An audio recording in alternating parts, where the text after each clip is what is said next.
ላጊውን ዝግጅት ማድረጉን የደሴ ከተማ አስተዳደር ፖሊስ መምሪያ ገለጸ። ህብረተሰቡ ለበዓል የተለያዩ ዝግጅቶችን ሲያደርግ የእሳት አደጋ እንዳይከሰት ጥንቃቄ ማድረግ እንዳለበት መምሪያው አሳስቧል። ከድራሊ ተጨማሪ አለው። በክርስትና እምነት ተከታዮች ዘንድ ከሚከበሩ በዓላት አንዱ የሆነው የትንሳኤ በዓል የፊታችን እሁድ እንዲሁም በእስልምና እምነት ተከታዮች ዘንድ የሚከበረው የኢድ አልፈጥር በዓል ደግሞ ከቀናት በኋላ ይከበራሉ። እነዚህ ሃይማኖታዊ በዓላት ያለምንም የጸጥታ ችግር እንዲከበሩ መምሪያው ዝግጅት አድርጎ ስምሪት መስጠቱን የደሴ ከተማ አስተዳደር ፖሊስ መምሪያ የማህበረሰብ አቀፍ ወንጀል መከላከል ዋና ክፍል ኃላፊ ምክትል ኮማንደር አባሽ ሻግሬ ተናግረዋል። በተከታታይ የሚከበሩ በዓሎች ስላሉ እነዚህ በዓሎች ፍጹም ሰላማዊ በሆነ መንገድ እንዲከበሩ ለማድረግ የጸጥታ ኃይሉ ዝግጅት አጠናቋል።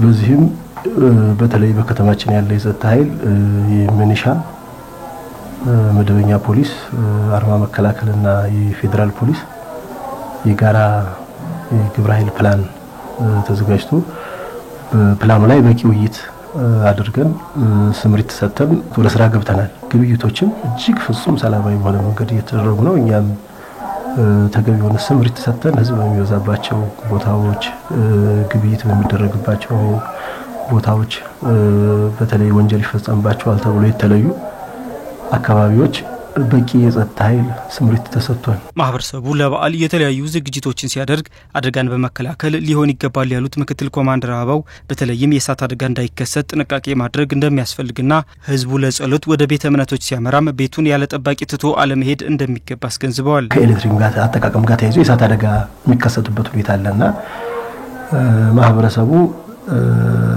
በዓል ሲያከብር የበዓሉን የሚያገኘውን ደስታን ብቻ ሳይሆን ከዚህ ባሻገር ሊመጡ የሚችሉ ችግሮችን በጥንቃቄ ማለፍ መቻል አለበትና ከዚህ ጥንቃቄ ማድረግ አለበት። ከዛው ውጭ ወደ በዓል ቦታ ሲሄድ ቤቱን ያለ ጠባቂ ጥጦ መሄድ በተለይ ወደ ሰገዳ ቦታ ወደ አክፍሮት ቤተክርስቲያን ሲያድር አለም ጠባቂ መሄድ ሁኔታዎች ይስተዋላሉ። ከዚህ ጋር ተያይዞ የቤት ሰብሮ ስርቆቶች የሚፈጸሙ አሉ።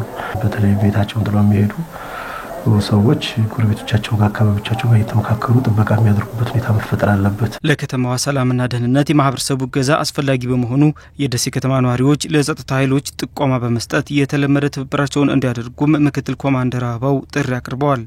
በዓሉ ሰላም የሚሆነው እኛ ባደረግነው ዝግጅት ብቻ ሳይሆን አጠቃላይ የከተማችን ማህበረሰብ ካሁን በፊት ሲያደርግ እንደነበረው የሰላሙ ባለቤትም ተሳታፊ ብቻ ሳይሆን ባለቤት ሆኖ ከጸጥታ ኃይሉ ጋር በጋራ መስራት ይጠበቅበታል። በዚህም የደሴ ከተማ ህዝብ የሚመሰገን ነው።